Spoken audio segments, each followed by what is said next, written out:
मैं doctor Nargesh Agrawal, paediatric orthopaedic surgeon. आज मेरे साथ में बच्चा है अद्विक, ये 8 महीने का बच्चा है। इसको लेफ्ट साइड का क्लब फुट था। इस वीडियो को बनाने का मेरा पर्पज़ है ये बताना कि क्लब फुट एक लाइलाज बीमारी नहीं है, ये पूरी तरह से ठीक हो जाती है। मेरे पास में देश के कई हिस्सों से कॉल आ रही हैं, पिछले साल भर से मैंने कॉल अटेंड किए हैं, पिछले कुछ समय से कुछ ज़्यादा कॉल आने लगी हैं। फीमेल्स मेरे को कॉल करती हैं, मेरा बच्चा, मैं 5 मंथ प्रेग्नेंट हूँ, लेवल 2 स्कैन हुआ है, उसमें मेरे को क्लब फुट की बीमारी मिली है, मेरे को प्रेगनेंसी कंटिन्यू करनी चाहिए कि नहीं करनी चाहिए, ये ऐसा तो नहीं बच्चा परमानेंटली अपंग हो जाएगा, ये तो लाइलाज बीमारी है, उल्टे पाँव लेके पैदा होगा। सो बेसिकली ये निकुंज है और ये उनका बच्चा है अद्विक और उनकी वाइफ। ये आपको खुद बताएंगे क्लब फुट पूरी तरह से ठीक हो जाता है। इनके बच्चों को लेफ्ट साइड का क्लब फुट था, इनको टोटल 3 प्लास्टर लगे थे। उसके बाद में एक छोटा सा ऑपरेशन हुआ था जिसे हम टेनोटमी बोलते हैं, जिसमें हार्डली जीरे के दाने के बराबर छोटा सा इंसिजन लगता है। और उसके बाद में ऑपरेशन के दौरान एक प्लास्टर लगा था, उसके बाद में एक प्लास्टर और लगा। अभी बच्चा पूरी तरह से ठीक है। बच्चे ने पहले 23 घंटे जूते पहने थे, 23 hours in a day for 4 month. उसके बाद में अब बच्चा नाइट टाइम और नेप टाइम, मतलब बच्चा जब सोएगा, जब जूते पहन के सोएगा, चाहे रात में सोए चाहे दिन में सोए, इस वाले प्रोटोकॉल के ऊपर शूज़ पहन रहा है। अब पेरेंट्स आपको बताएंगे क्लब फुट के बारे में। हम लोगों ने कांटेक्ट किया था सर से, मतलब यूट्यूब के थ्रू ही उनकी वीडियोस देखी थी काफ़ी, तो सर का काफ़ी अच्छा रिस्पांस था उसमें। वीडियोस हम लोग देखा था, उनका रिव्यूज़ भी काफ़ी अच्छे थे, पेरेंट्स के इंटरव्यूज़ भी देखे थे हम लोगों ने। तो जिसमें हमें पता चला कि क्लब फुट डेफिनेटली नाइलाज बीमारी नहीं है, डेफिनेटली उसका इलाज है। और दूसरी चीज़ ये कि जब हमें तो बाय बर्थ ही नहीं पता था, मतलब बर्थ से नहीं पता था, अल्ट्रासाउंड में भी नहीं पता चला था कि हमारे बच्चे को क्लब फुट है।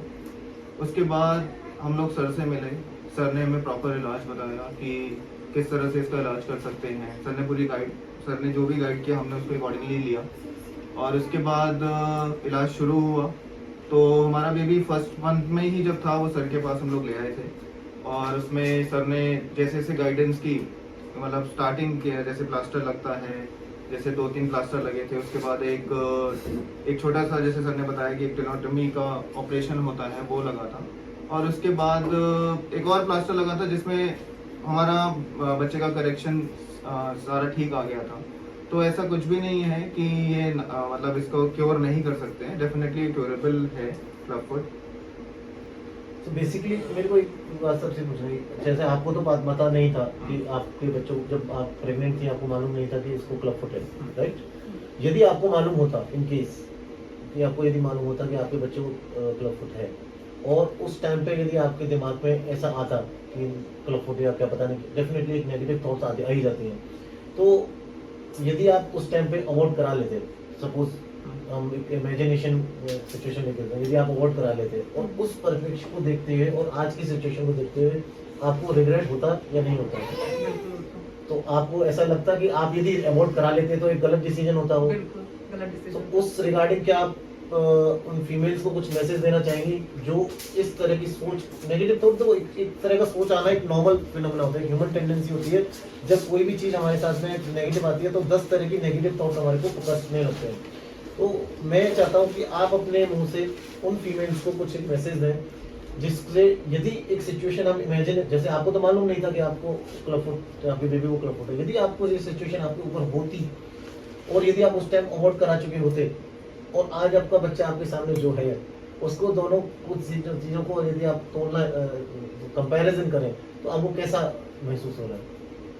तो मुझे तो नहीं पता था कि मेरे बच्चे को क्लब फुट है। अगर किसी को पता भी हो तो आप कभी भी कोई ऐसा डिसीजन न लेना, क्योंकि ये क्योरेबल है।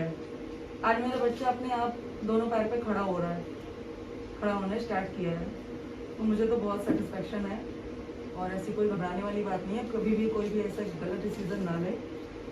देखिए, क्लब फुट पूरी तरह से ठीक हो जाता है। चलने ना चलने का इस बीमारी से कोई रिलेशन नहीं है। ये बच्चा उतने ही उम्र में चलेगा जितने उम्र में इस कुदरत ने इसके लिए लिखा हुआ है। ये हो सकता है अगले महीने चलना शुरू कर जाए, हो सकता है 12 मंथ में चलना शुरू करे, होता है 13-15 मंथ में चलना शुरू करते। तो ये जो नॉर्मल जो डेवलपमेंटल माइलस्टोन होते हैं, उन डेवलपमेंटल माइलस्टोन का क्लब फुट से कोई रिलेशन नहीं होता। बच्चा उसी समय पर चलता है जिस समय पर उसका डेवलपमेंटल माइलस्टोन आना होता है। सो क्लब फुट यदि आपको ड्यूरिंग द प्रेगनेंसी भी यदि पता चलता है तो इस तरह से ना सोचें, क्लब फुट पूरी तरह से ठीक हो जाता है। एंड आप नियरेस्ट कोई भी पीडियाट्रिक ऑर्थोपेडिक सर्जन हो, नियरेस्ट जहाँ भी आप देश के किसी भी कोने में हो, आपके देश के किसी भी कोने में जो आपको नियरेस्ट अवेलेबल जो ऑर्थोपेडिक सर्जन हो या पीडियाट्रिक ऑर्थोपेडिक सर्जन हो जहाँ पे इस तरह की इलाज होता हो वहाँ पर जाएं और उसका प्रॉपर इलाज लें, प्रॉपर काउंसलिंग करें और इस तरह का डिसीजन ना लें। धन्यवाद।